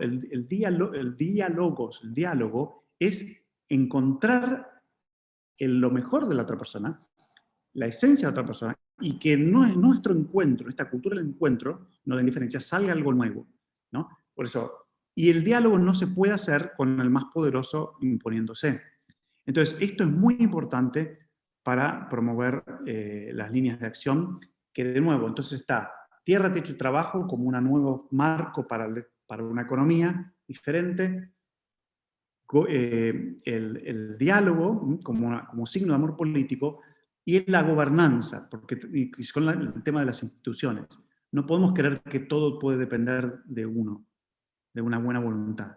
¿La gobernanza para qué? Para poder sanar la mentalidad, ¿se acuerdan? La mentalidad extractivista, ¿no? Y la mentalidad que dañaba, una mentalidad apreciativa. En español se puede decir mucho, donde aprecio, donde reconozco el precio, el valor, mejor dicho, ¿no? Y por lo tanto, entonces, una mentalidad, en vez de extractivista y de descarte, una mentalidad donde pueda apreciar el valor del otro, de los otros, y de la Tierra, y del planeta, y de la creación, para poder generar un sistema que genere valor, No solo que no dañe, porque el no daño es una cuestión básica. Lo importante es generar valor. Cuando la gente habla de reciclar es una cosa básica. Acá estamos hablando de producir cosas, diseñar cosas en un sistema donde ya el diseño mismo está produciendo un valor cuando esa cosa deja de funcionar. Entonces, mentalidad apreciativa de las personas, del planeta, del partnership, lo que se llama de la relación con otros, de la paz, de la prosperidad, en el sentido integral de la palabra. Pero me gustó que Marcela mencionó el último capítulo, el papel de las religiones. Y nosotros, como dicen, ¿y qué hacemos nosotros? ¿Y esto es muy complicado? No, es que las religiones, como tienen la capacidad para contemplar, apreciar, celebrar, entonces este es el momento de nuestra historia donde el Papa Francisco dice, todas las religiones unidas tienen que promover esta cultura del valor, esta cultura del encuentro, en la política, no solo en los púlpitos. Entonces, nosotros no sabemos cómo hacerlo, pero sí podemos promover y apoyar a quien y no hace falta estar todos de acuerdo, hace falta más la línea. Y eso es lo que va a generar una cultura del cuidado y no del descarte, y una cultura del servicio y no del poder, del dominio del otro. Entonces, esto para sintetizar, con esto termino, estas son un poquito las líneas para implementar Fratelli Tutti, que es lo más difícil, mucho más difícil que entenderla. Por ahí entenderla cuesta un poco, pero mucho más difícil es implementarla. Entonces, ante un mundo oscuro y quebrado, el Papa nos invita a soñar. Y acá, de nuevo, Marcela había terminado con la música. Pero, como saben, el Papa también escribió un libro, esto es soñar, ¿no? En grande, soñar juntos. Y ahí explica un poquito también esto. El sueño es un sueño bíblico, el sueño de José, que sueña y se levanta y lo hace. No es un sueño, no es una utopía. Y es un sueño colectivo, no es un sueño individual. Es bellísima la imagen, en serio. Yo puedo soñar todo lo que quiera, pero si yo tengo que soñar con ustedes, es distinto, porque ahí estoy obligado a soñar en grande. Entonces, lo que Papa nos pide es este sueño de vivir como una familia humana unida, viajeros de la misma sangre, porque así lo somos, peregrinos de la misma sangre, e hijos de la misma tierra. Muchas gracias. Muchas gracias, Augusto. Qué lindo terminar con un soñar juntos, ¿no? Soñar juntos, un gran desafío que tiene toda la humanidad y no solamente los católicos. Bueno, muchas gracias a los tres. Nos están llegando varias preguntas para ir compartiendo e intercambiando. Empezamos con Marcela. Ahí Marcela nos está preguntando qué entendemos en general, pero ¿qué entendés vos, supongo, por religiosidad popular? Bueno, el Papa lo describe bien en Evangelii Gaudium, ¿no? Esta piedad del pueblo. Ustedes saben que la expresión religiosidad popular en realidad se alimenta de otra, que viene de Pablo VI, de piedad popular, ¿no es cierto? Que es esta cercanía que tiene el santo pueblo fiel de Dios, como le gusta decir al Papa, con el Evangelio, con las cosas de Dios, que nosotros también también podemos percibir cualquiera de nosotros cuando vamos a San Cayetano, cuando vamos a la Virgen de Luján, ¿no? Cuando miramos, una cosa que a mí me gusta mucho, que me hace mucho bien y que me evangeliza, es sentarme, cuando podíamos ir, ¿no es cierto?, en la Basílica de Luján y mirar cómo las personas miran a la Virgen. La mirada de las personas a la Virgen nos evangeliza, porque nos habla de este sentido profundo del papel intercesor de María en la historia de la salvación. Cómo María además nos indica, nos señala siempre a Jesús y no se queda en sí misma. Cómo el ir a la Virgen nos hace transformar nuestra propia historia. O sea, no es una piedad, una religiosidad que aliena, sino que es una religiosidad que transforma. Durante mucho tiempo se habló de que esta religiosidad necesitaba ser evangelizada, y tal vez el Papa nos está mostrando que sí, todas las religiosidades, desde el punto de vista que son llevadas adelante por personas, la religiosidad de cada uno de nosotros, por mucha teología que estudiemos, siempre tiene elementos mágicos, por ejemplo, ¿no es cierto? Cuando le pedimos a Dios cosas, y tenemos a veces un pensamiento mágico respecto de lo que nos concede, y eso tenemos que estar siempre atentos, ¿no es cierto? Pero el Papa Francisco nos invita a mirar este elemento como un elemento transformador. El sentido de fe del santo pueblo fiel de Dios nos invita a nosotros a una revisión profunda de nuestras estructuras eclesiales. Bueno, podríamos decir mucho de esto, pero me parece que la cosa va por ese lado. Gracias, Marcela. Pablo, sobre la sinodalidad, ¿también debe aplicarse como un modelo de decisión dentro de la misma iglesia? Bueno, gracias, Cruz. Sí, sin duda que sí, pero no solamente como propuesta A, sino como hecho aconteciente. Realmente nosotros lo estamos viendo, podemos dar varios ejemplos. Uno de los primeros ejemplos, digamos, primero acá la tenemos a Marcela, que ha participado de un sínodo de obispos en Roma,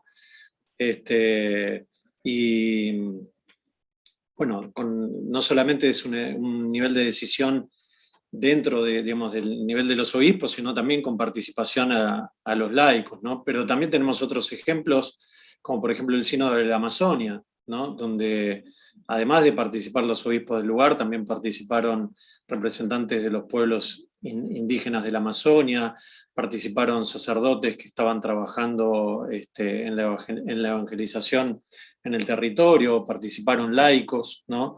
También lo podemos vislumbrar en la Asamblea Eclesial en América Latina, un proceso que se está llevando adelante por impulso del Papa Francisco, pero también acompañado por toda la Iglesia del continente, de cerca de 700 millones de personas que profesan la fe católica y que pueden ser actores protagonistas de este proceso a partir de los distintos mecanismos de participación que se abren de consulta al pueblo de Dios. Lo mismo podríamos decir para hablar en La Caridad Empieza por Casa, el sínodo de la Arquidiócesis de Buenos Aires, ¿no? Por primera vez en 400 años la ciudad de Buenos Aires o la Arquidiócesis de Buenos Aires está en sínodo. Es un hecho sumamente relevante y además donde hay mecanismos de participación también para todas las realidades de la Iglesia que transitan la evangelización en la ciudad de Buenos Aires, desde los movimientos, las parroquias, los consejos pastorales, las diferentes catequesis. Es decir, que el sínodo no es solamente, digamos, una propuesta programática, sino que es una propuesta que se está llevando adelante en los hechos, ¿no? Tal vez Augusto, que por ahí es un actor privilegiado que está viendo toda esta transformación silenciosa, ¿no? Porque no sale en la tapa de los diarios, pero que está cambiando nuestro modo de ser iglesia, a lo mejor también puede aportar algo más. No sé. Espero que se haya respondido la pregunta. Gracias, Pablo. Augusto, ¿querés sumar algo a la sinodalidad dentro de la iglesia? Lo importante de la sinodalidad es el proceso. El ejemplo es el sínodo de la Amazonía. O sea, desde que asumió Francisco, los sínodos fueron cambiando, ¿no? El modo. Eso es muy... Después venían acá, ya estaba todo un poco cocinado. Y Bergoglio lo sufrió eso como obispo. Entonces él quiso cambiarlo. Empezó por el sínodo de la familia, que hicimos, 2 tuvimos, ¿no? Nos invitó a familias, pero bueno. Pero después la gran revolución con el sínodo de jóvenes, donde se hizo un pre-sínodo juvenil. Yo tuve el honor de coordinar. Y ese pre-sínodo juvenil, es lo que dijeron jóvenes de todo el mundo, fue la base sobre la cual trabajaron después los obispos. Pero mucho más revolucionario o avanzado fue el sínodo de la Amazonía, porque se trabajó por 2 años, casi 2 años, hizo un proceso de consulta en todo el territorio de la Amazonía, más de 800 asambleas locales. Y de esas asambleas locales, de la gente, en los 9 países amazónicos, de ahí se elaboró el instrumento labores, el instrumento sobre el cual se trabajó el sínodo. Y esa es una revolución del proceso. No es que vinieron los obispos y dijeron, a ver, ¿qué podemos hacer en mi diócesis? A ver, esto fue un proceso de escucha que es lo más difícil, lo más costoso. Entonces, lo que ahora está queriendo el Papa es como que vamos mejorando. Este proceso de escucha es un proceso de diálogo bien al estilo Fratelli Tutti y da frutos. Hagámoslo, continuemos en todas las diócesis. ¿Por qué limitarlo solamente a la Iglesia Universal? Hagámoslo en las iglesias particulares. Gracias, Augusto. Hay una pregunta quizás para los tres, es amplia. ¿Se puede hablar de dignidad en un mundo de inequidad y fragmentación? Augusto dice que no, o no quiere contestar. A ver, Pablo. No, yo quiero decir, por supuesto que desde el punto de vista teórico, claro, somos todos creados con la dignidad de hijos de Dios, pero justamente este es el problema. No podemos aceptar que somos todos hijos de Dios, hermanos y hermanas, y hay una desigualdad gigante que además está aumentando en todo sentido. No solo a nivel de ingreso económico, a nivel de acceso a la salud, a nivel de acceso a la vacuna, a nivel de acceso a los colegios, a la educación. Eso es inaceptable. Entonces, los grandes problemas que está llevando el modelo socioeconómico político actual, que es la inequidad y la destrucción ecológica, eso no es sostenible, pero de ninguna manera. Y tal es así que el premio Nobel Amartya Sen, Economía, acaba de decir de nuevo, repetir de nuevo, que esta desigualdad, que es la que vos mencionabas, Juan Cruz, esta desigualdad es el cáncer de las democracias. Ninguna democracia puede funcionar con una desigualdad así. Y cuidado porque las democracias latinoamericanas son muy jóvenes. Con esta desigualdad que vamos galopando, no hay democracia que pueda funcionar. Y no hay cohesión social que pueda funcionar. Sí, somos dignidad, eso es algo que no se pierde, por ahí Marcela lo puede explicar mejor. Pero si esto no lo reflejamos en una estructura social, bueno, esto termina en conflicto serio. Sí, es tal cual. Precisamente por eso es que nuestra coherencia y nuestra adhesión al Evangelio se traduce en trabajar por la dignidad.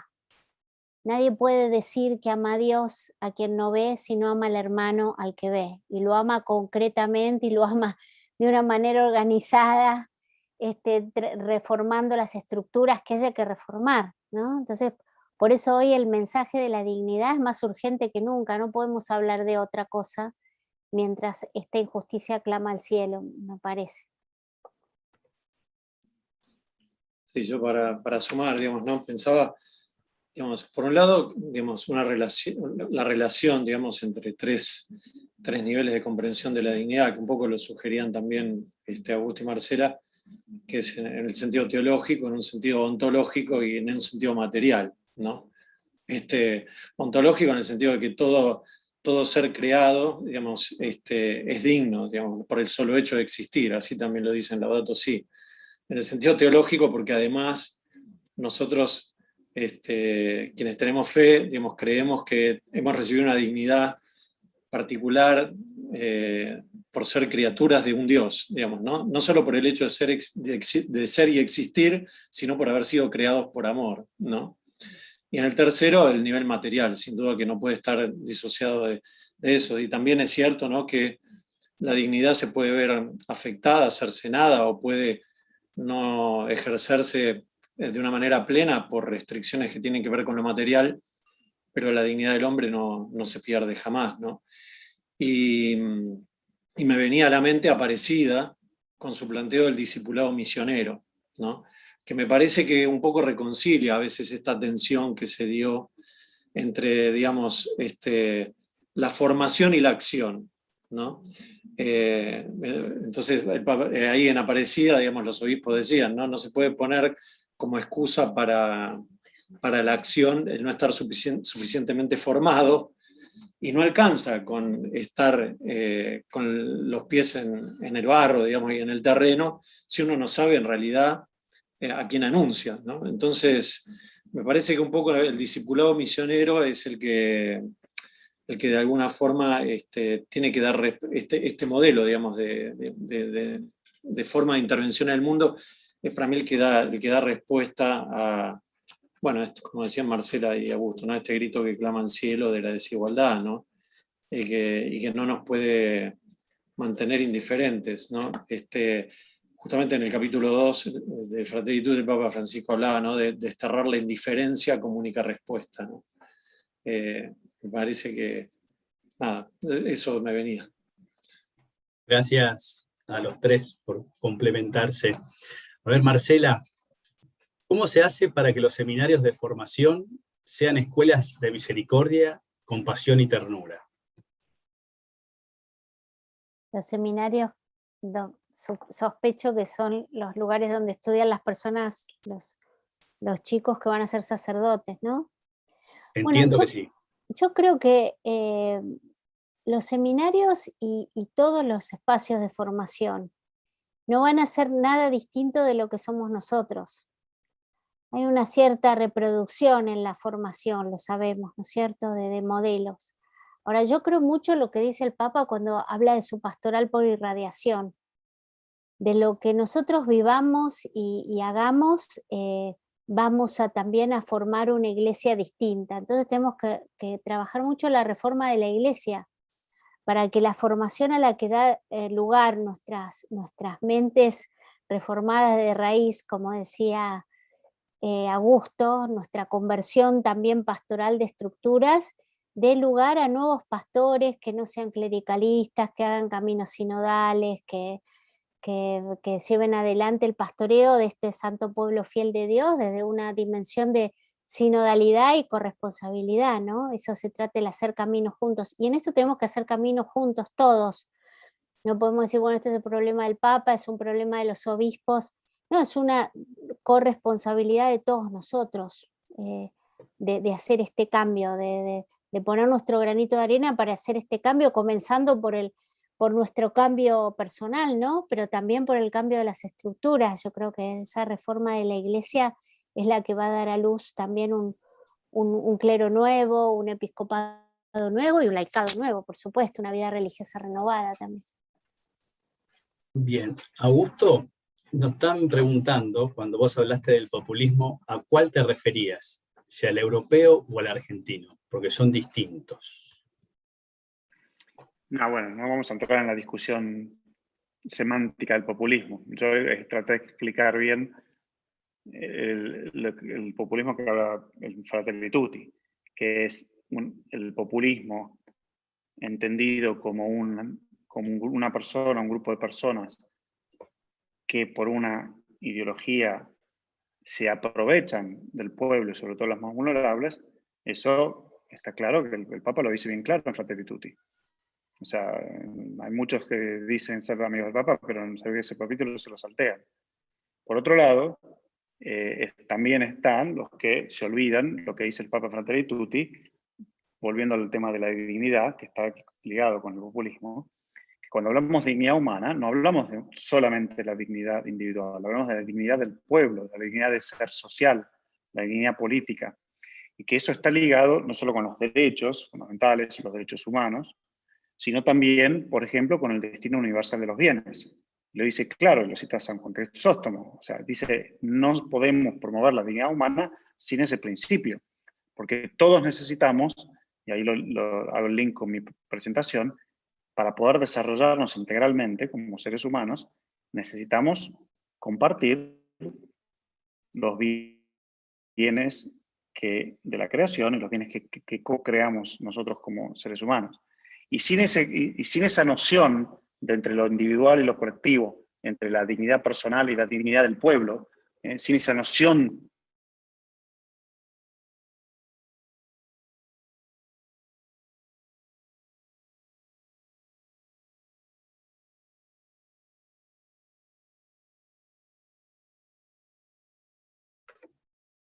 Me parece que lo perdimos a Augusto.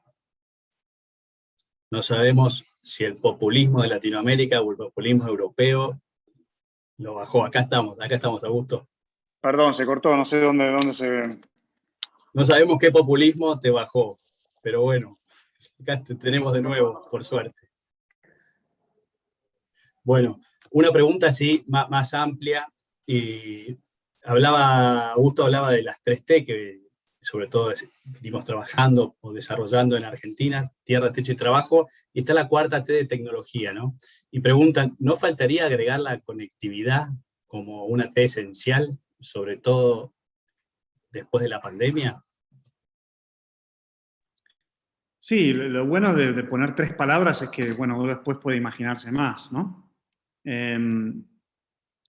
Siempre parte de la base que las 3 T's están interconectadas. Eso es lo interesante, ¿no? O sea, incluso desde el punto de vista del sentido común, no puedes trabajar la tierra, bueno, y producir, digamos, y sin trabajo, pero no puedes trabajar sin techo, ¿y dónde vas a vivir? Pero no puedes habitar vos si no habita el otro. Es como las 3 T's están conectadas. Y por supuesto, la T de la tecnología o de la tradición, que también lo citó en el discurso en el aniversario de la OIT, de la Organización Internacional del Trabajo, ¿no? Citó como otras 3 T's, que también es la tecnología, el tiempo y la tradición.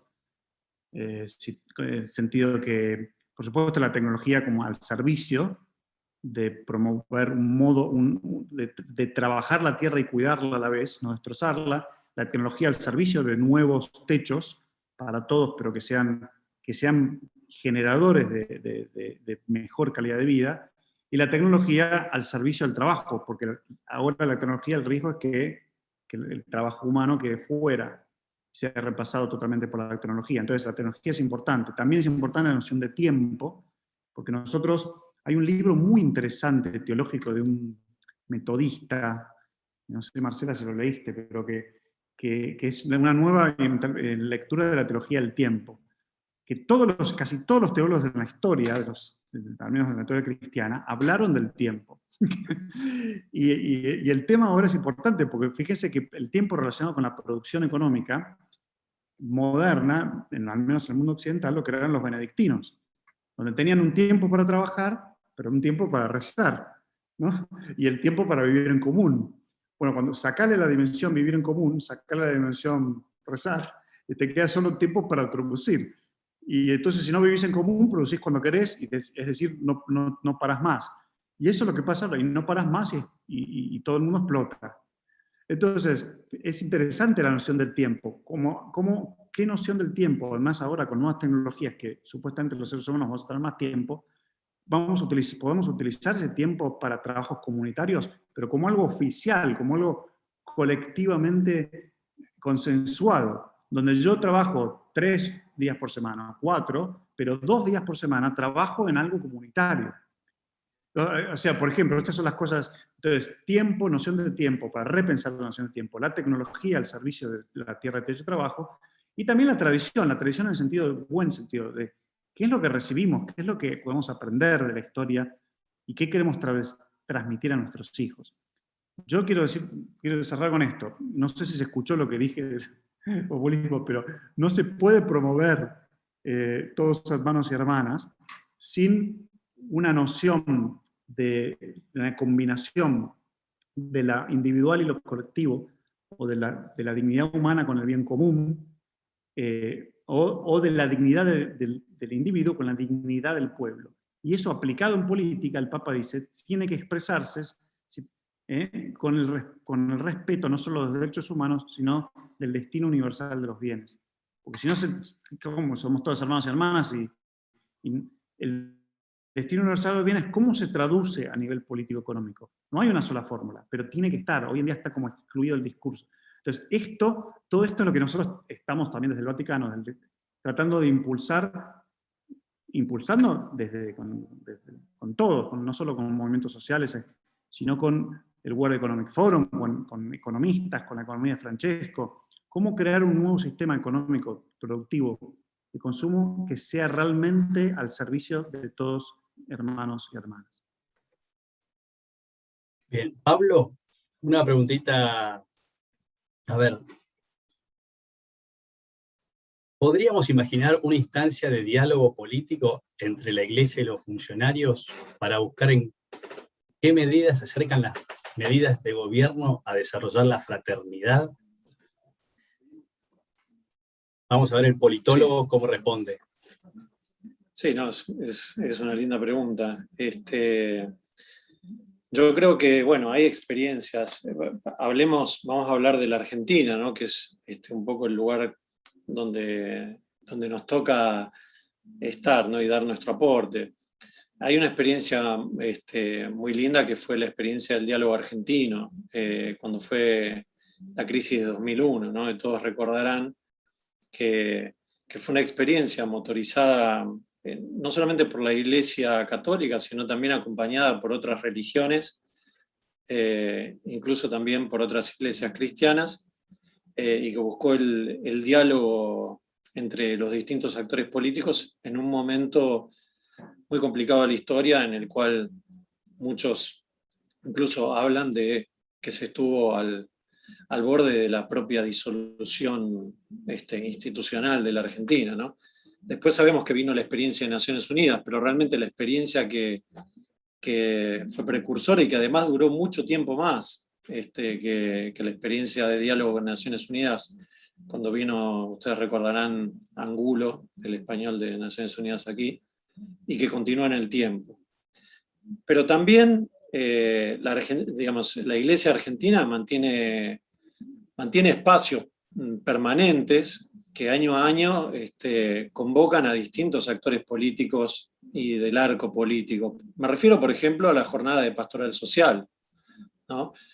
Jornadas en las cuales uno puede ver en un mismo auditorio expresiones políticas que en principio, digamos, parecieran no compartir muchos nortes o no tener una misma direccionalidad de política, ¿no? Y pertenecer incluso a visiones distintas sobre la economía, sobre el rol del Estado, y sin embargo se generan espacios de intercambio muy, muy importantes. Por otro lado, también vemos que la Iglesia, a través de la Conferencia Episcopal Argentina, no solo tiene una voz presente ante cada acontecimiento político que nos toca transitar. Digamos, cada vez que realmente hay algo relevante y que nos golpea como argentinos, siempre uno ve que al día siguiente o en el mismo día hay un comunicado de la Conferencia Episcopal Argentina tratando de aportar luz sobre eso. Y no me refiero únicamente a cuestiones legislativas, como pueden haber sido en su momento la discusión sobre la despenalización del aborto, sino sobre cuestiones que tocan la vida concreta de la gente. Tenemos también las expresiones de los sacerdotes que desempeñan su ministerio, por ejemplo, en las villas de la Ciudad de Buenos Aires, que hoy tienen una expresión orgánica, por ejemplo, Monseñor Carrara, que también se expresan respecto de la realidad sufriente de las personas y, como bien decía Augusto, en cómo, por ejemplo, el COVID afecta particularmente a los más pobres, digamos, ¿no? Porque hay algo que hizo el COVID fue profundizar desigualdades ya existentes, ¿no? Y a su vez, muchas veces también vemos como los obispos asisten a reuniones en el gobierno o incluso participan de las comisiones en diputados cuando se los invita a opinar. Es decir, yo creo que la Iglesia siempre está predispuesta al diálogo porque justamente nos hablaban de la etimología del diálogo, Augusto, ¿no? Decir el diálogos, ¿no? Y me parece que la Iglesia lo hace desde una posición que no era justamente, ¿no? Como bien decía Augusto, desde una posición de poder, sino que lo hace desde una posición de servicio. Y me parece que ese es realmente un gran aporte, ¿no? Y después está obviamente todo lo que los laicos estamos llamados a desde nuestro compromiso vocacional y profesional, aportar. Yo creo que hoy el gran servicio, y el otro día lo compartía con estudiantes de la carrera de Ciencia Política, justamente en la Universidad Católica, yo les decía, miren, el gran aporte que nosotros podemos hacer hoy a la Argentina es salir o ayudar a salir de esta polarización de blanco y negro, ¿no? Realmente yo creo que eso no construye y no contribuye al bien común, y hay que pagar un costo por eso. porque cuando uno realmente trata de tender un puente y trata de romper esta lógica perversa donde siempre el otro tiene que estar excluido, porque no puede ser parte de mi realidad, porque mi sistema no lo contempla, no lo comprende, digamos, ¿no? En el sentido no lo incorpora, uno tiene que estar dispuesto y saber que va a ligar por derecha y por izquierda, digamos, ¿no? Hay que estar dispuesto a asumir ese costo de poner la espalda para que a uno digamos, realmente le peguen, ¿no? Porque si uno intenta rescatar lo sensato de una postura, le pegan desde el otro lado. Y si intenta rescatar lo sensato del otro lado, le pegan desde bueno, siempre es así, ¿no? Pero hay que romper esa polarización, porque esa polarización nos hace un enorme daño como sociedad. Me parece que es una contribución que nosotros podemos hacer como laicos comprometidos como iglesia. Gracias, Pablo. Marcela. A ver, tenía una pregunta acá para vos. ¿Cómo trabajamos para una verdadera reconciliación, viendo la realidad siempre desde la triple perspectiva de la verdad, la justicia y la misericordia? Bueno, creo que es desde ahí de donde la tenemos que ver, ¿no? Y digamos, el equilibrio, como decía recién Pablo, es siempre difícil, pero creo que nos va a sorprender la escatología a la tarde tratando de armonizar estos valores, ¿no es cierto? Pero no hay reconciliación sin verdad, sin justicia, no hay paz sin eso, ¿no? Sin estar basados en la verdad y en la justicia, y bueno, tenemos que seguir trabajando por eso, por difícil que sea, ¿no es cierto? Por adverso que sea el contexto. Creo que eso no es innegociable, por decir una respuesta corta, ¿no? Augusto, en cuanto a los sínodos, que habías comentado todas las mejoras, y sobre todo el último de la Amazonía, pero preguntan, ¿cuáles fueron los resultados? Sobre todo pensando, por ejemplo, en lo que está pasando en Alemania. Bueno, es un resultado sinodal, justamente.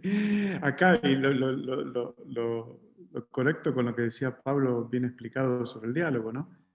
El Papa lo pone también, hay muchas frases o conceptos muy buenos en Fratelli Tutti. Uno es, los que saben dialogar son los héroes del futuro. Es una imagen muy bonita esa, ¿no? Son los héroes del futuro. Bueno, pero eso se aplica también a la iglesia. La iglesia también está blanco y negro. Y la iglesia necesita dialogar. Bueno, por supuesto, no nos vamos a dialogar si la Trinidad son 3 o 4, pero hay un montón de cosas que sí podemos dialogar. Y además, recordemos que hasta los dogmas trinitarios se dialogaron y discutieron en sínodos. Con lo cual no es que la verdad viene del cielo literalmente hablando, viene de la comunidad de creyentes en Cristo, ¿no? Unidos en el Espíritu.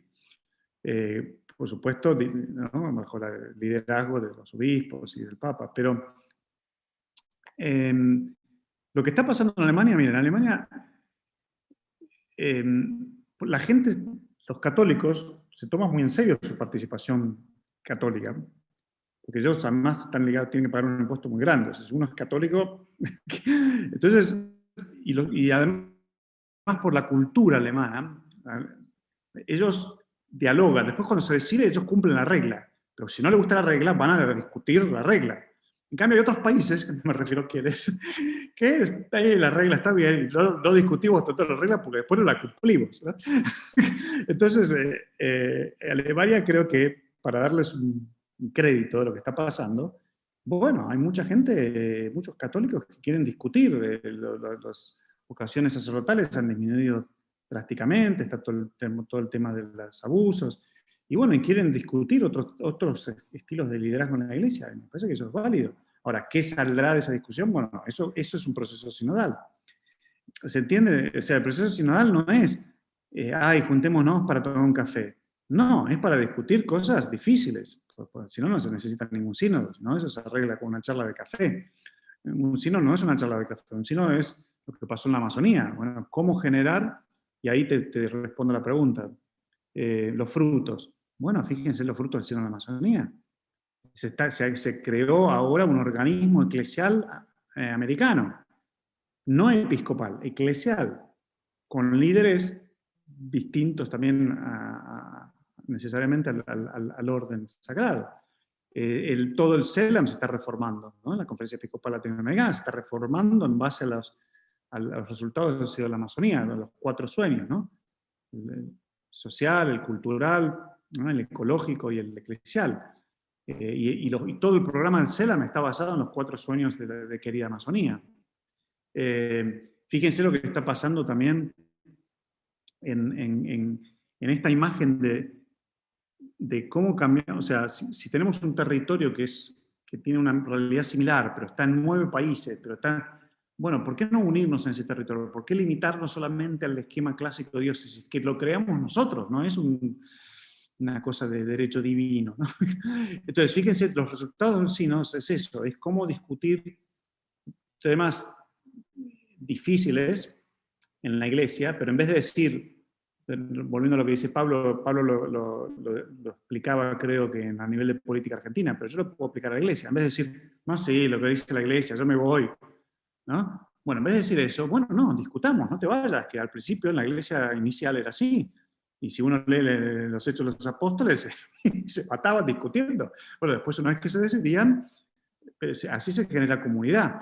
¿La alternativa cuál es? La alternativa es, no sé si se acuerdan cuando eran chicos, el corto peli. Corto peli, chao, no te veo más, no quiero saber más nada, yo no hablo con vos. Bueno, eso no es la comunidad de seguidores de Jesús. Y Pedro y Pablo lo tuvieron que aprender a la fuerza. Y a ninguno le gustaba. Imagínate el pobre Pedro, que es sucesor, o sea, el líder declarado por Jesús, se tuvo que aguantar que venga el Pablo y que le diga lo que tiene que hacer, ¿viste? Que lo corrija. Imagínate, bueno, así se va construyendo la sinodalidad.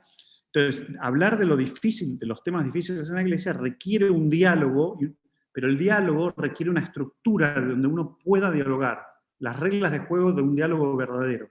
Y eso es lo que promueve el sínodo. Por eso el próximo sínodo va a ser sobre la sinodalidad.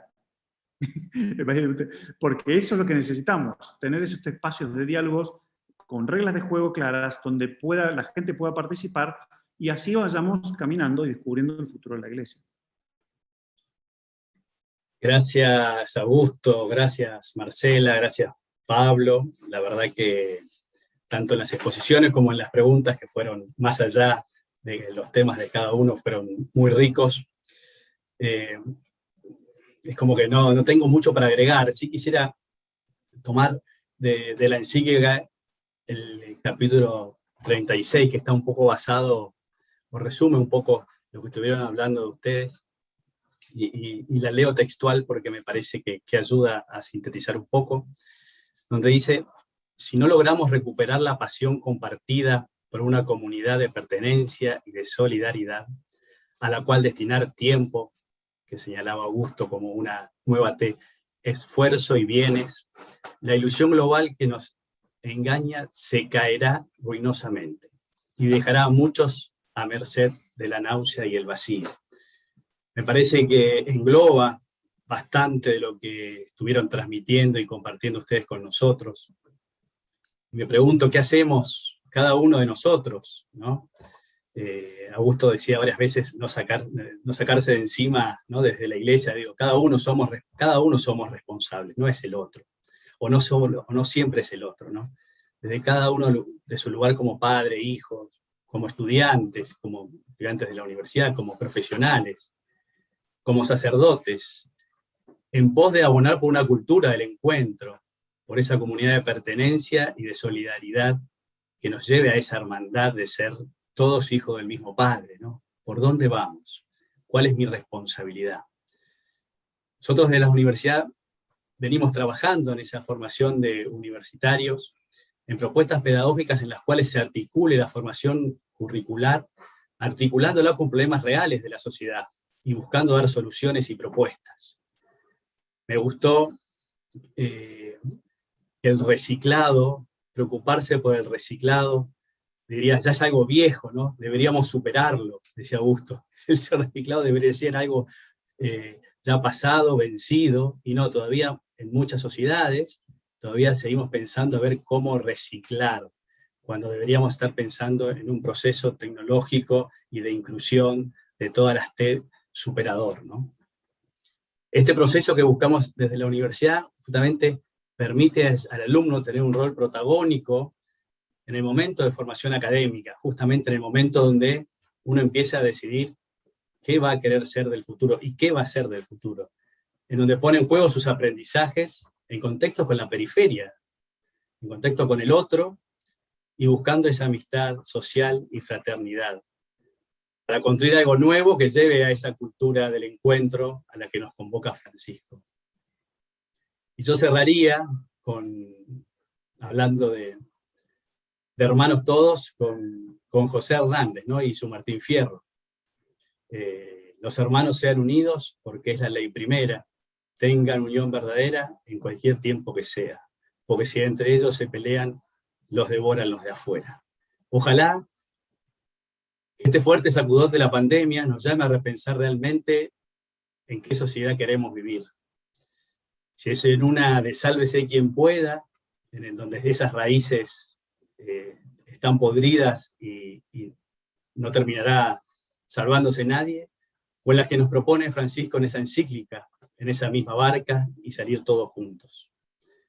Yo personalmente le agradezco a los tres expositores por este tiempo, este compartir, esta alegría, ¿no? En un momento donde gran parte de la población estará viendo un partido de fútbol y nosotros poder reflexionar por cosas profundas que nos debemos para cambiar la sociedad. Y les agradezco, bueno, a todos los que estuvieron por YouTube y haciendo las preguntas para poder compartir con los expositores. Ahora le doy la palabra a Paula. Bueno, simplemente para terminar, en realidad darle la palabra al Padre Gustavo, que nos va a hacer una bendición, y así ya vamos cerrando. Muchas gracias a Marcela, a Pablo y también a Augusto por sus exposiciones. Y me permito solamente agregar una fuente que ciertamente está en la cabeza, en el corazón del Papa, en su visión, que es el personalismo dialógico que ha estudiado, reflexionado desde los textos de Romano Guardini, y que nos dan una clave ciertamente de una nueva humanidad para superar el individualismo, la mentalidad extractivista, utilitarista de la creación y de los demás, ¿no? El paradigma de la modernidad está mostrando todas sus deficiencias y estamos llamados a recrear justamente una cultura nueva, una cultura que esté marcada por este personalismo dialógico, con los demás, reconociendo su dignidad, reconociendo que no son medios para mis fines o nuestros fines, también con la creación, reconociendo que estamos todos en esta casa común. Por eso me parece que es también muy interesante poder ahondar en este autor que verdaderamente nos da pautas para pensar una nueva humanidad. Le pedimos esto al buen Dios, que nos ilumine, que nos sostenga, que nos haga fuentes de esperanza y que cada uno de nosotros pueda vivir esta conversión hacia el personalismo, en definitiva, hacia el mandamiento del amor que nos ha dado el Señor Jesús. Ámense como yo los he amado. Ahí está la fuente verdaderamente de una nueva humanidad y es el gran desafío moral para la Iglesia, ¿no? Vivir como hermanos, vivir como habitantes de la misma casa. Que el Señor los bendiga, los acompañe y nos conceda ser testigos de la buena noticia del Evangelio por nuestro vivir, nuestro actuar, nuestras renuncias, nuestras opciones. En el nombre del Padre, y del Hijo, y del Espíritu Santo. Buenas noches a todos y gracias por acompañarnos. Gracias, adiós. Buenas noches. Gracias, hasta luego. Muchas gracias por todo.